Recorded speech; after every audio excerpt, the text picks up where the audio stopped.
വേറെ കാര്യം നമുക്ക് പെണ്ണുങ്ങൾ വളരെ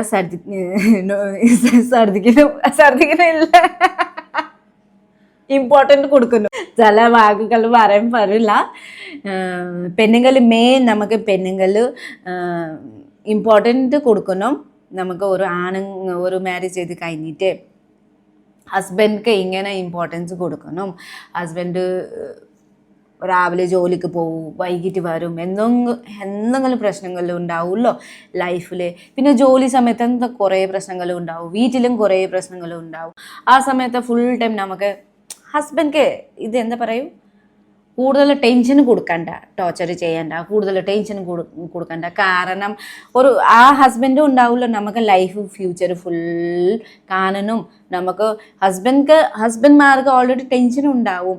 എൻ്റെ ഹസ്ബൻഡ് കൂടെ ഉണ്ടാവും പ്ലാനിങ് ഒക്കെ, എൻ്റെ വൈഫിക്ക്, എൻ്റെ ഫാമിലി, എൻ്റെ അമ്മ എല്ലാവർക്കും മുമ്പോട്ട് എങ്ങനെ കൊണ്ടുപോകും, എങ്ങനെ സേഫായിട്ട് കൊണ്ടുപോകും, അത് എല്ലാം നമുക്ക് ഹസ്ബൻഡ്മാർ ചിന്തിക്കും.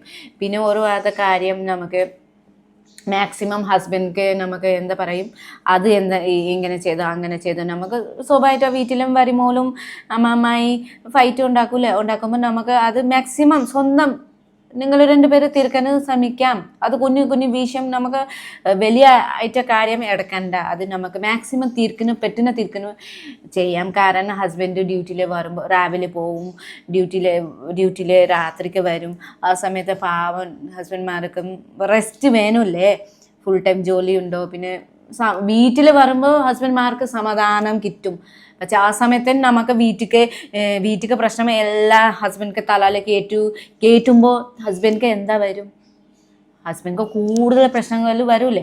അപ്പോഴത്തെ ചില ഹസ്ബൻഡ്മാർ വേറെ രീതിയിൽ പോകും, വെള്ളം കുടിയോ, അങ്ങനത്തെ ടെൻഷൻ കൂടുതൽ വരുമ്പോൾ വെള്ളം കുടിക്കും, അങ്ങനത്തെ കുറേ ബാഡ് അങ്ങനത്തെ രീതിയിൽ പോകും.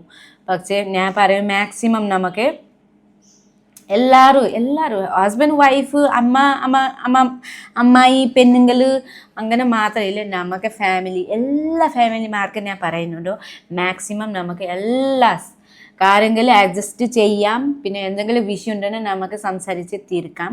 അങ്ങനത്തെ നമുക്ക് ലൈഫ് മുമ്പോട്ട് നന്നിട്ട് പോകും.